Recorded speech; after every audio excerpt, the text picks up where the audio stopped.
Hello everyone and welcome to another SIFAS video. In this video, I'm going to tackle an issue that has turned a lot of people on the global server into this guy. The issue?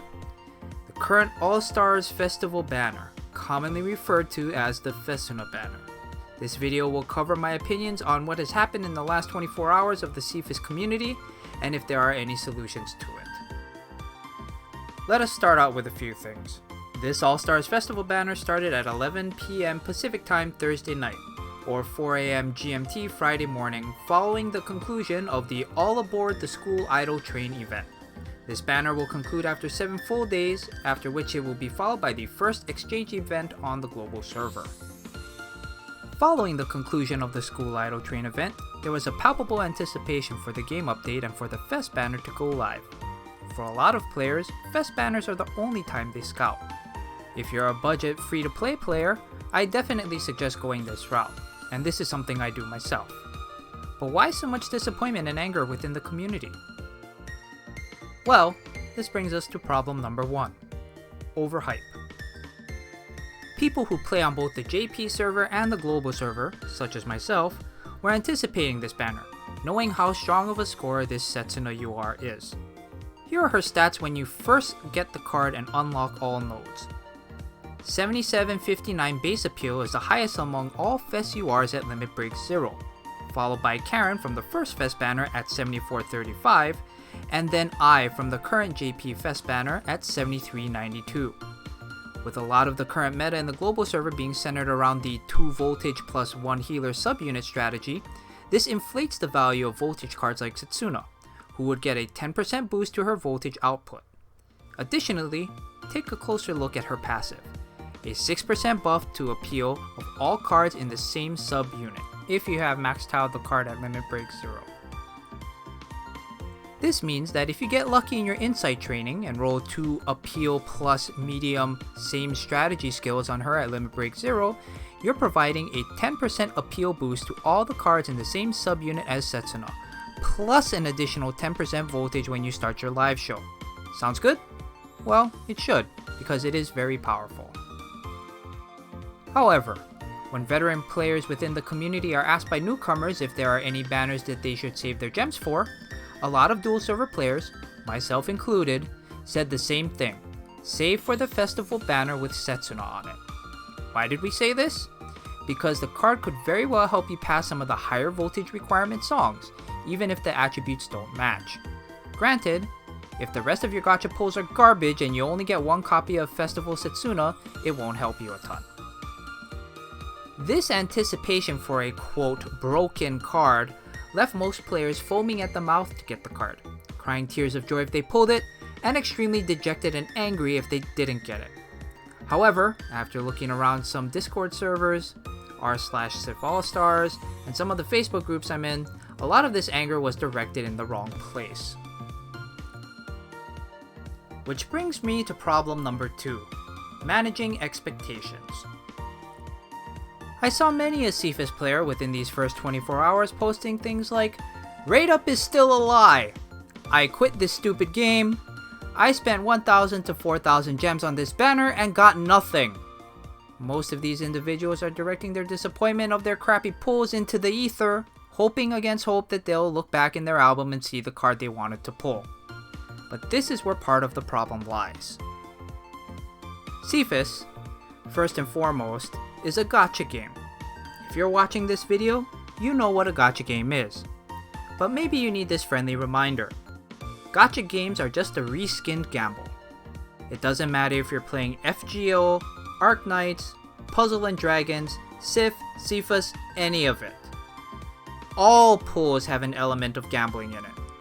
And as any responsible gambler will tell you, gambling is all about managing expectations. When I go to Las Vegas and hop on a craps table, do I expect to win every time I play? No, that's not realistic. Prepare for the worst, hope for the best. Just because some cards on a Fest banner have a rate up, it doesn't mean you're going to pull it now or ever. It also doesn't mean that you'll never pull the card. If you want to spend some money and purchase some gems to chase for FESuna, I'm not going to stop you. All I ask is that you please make sure that this will not negatively financially impact you in any way. For example, keeping you from eating, paying your rent or other important bills, etc.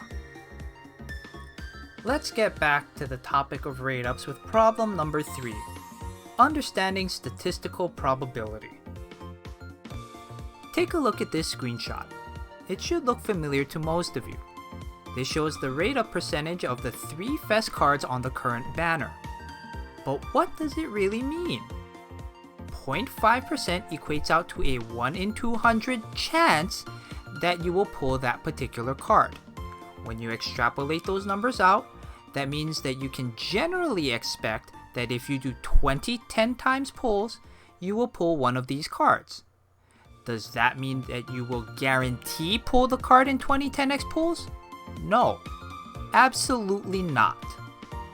Again, 0.5% means a 1 in 200 chance that you get the card. Some people get lucky and get the card sooner. Others could go 40 10x pulls and only pull it once, or even 0 times. It is a statistical average of how likely you are to pull the card. This is why the spark mechanism exists in SIFAS, something most gacha players will refer to as the pity mechanic. If you happen to go 25 10x pulls without getting the card that you wanted, you can exchange the quartz pieces you get from your pulls in the item exchange shop to choose whichever FESuna you want. For now, let's get back to some math. Yes, I know that you don't come to these type of videos for math content, but hear me out. Here is a chart made by Ray Madara over on r/SIF allstars. He uses the binomial distribution range function via an Excel spreadsheet to show the probability of getting a specific rate up FESuna card for every 10x pull you do. I understand that this may not be the best way to articulate this point, but please, just follow me on this. The point at which you have a higher than 50% likelihood of pulling a particular FESuna card in a FES banner only happens after you do 14 10x pulls, which equates out to 7,000 gems. This means that if you pulled the FES card you were looking for before then, you should consider yourself very, very lucky. Most of last night I saw the same type of post. I'm crushed. I spent X amount of gems on this banner and got no FESunas. Well, duh. If you've been doing 10x pulls on non-FES banners before this, you significantly hamper your ability to pull a FESuna. I'm going to be doing my pulls on Twitch tomorrow, which I will bring over to YouTube soon after. My mostly free-to-play account has 8,000 gems saved up to scout for this particular banner. Do I expect to get FESuna? No. Do I hope I get lucky and pull her? Damn right I'm hoping. In conclusion, should you be disappointed if you spent a significant amount of gems and don't pull a FESuna from this or any other FES banner? Sure, no one should shame you for being disappointed at your bad luck. However, remember that it is just that, short-term bad luck. Blaming K-Lab for everything doesn't make the community better, it just makes us look like a bunch of whiny toddlers. If you're content with being a whiny toddler though, please go to your nearest store and buy yourself a pacifier to suck on the next time a gacha pull doesn't go your way. Thank you for watching, I'll see you again next time.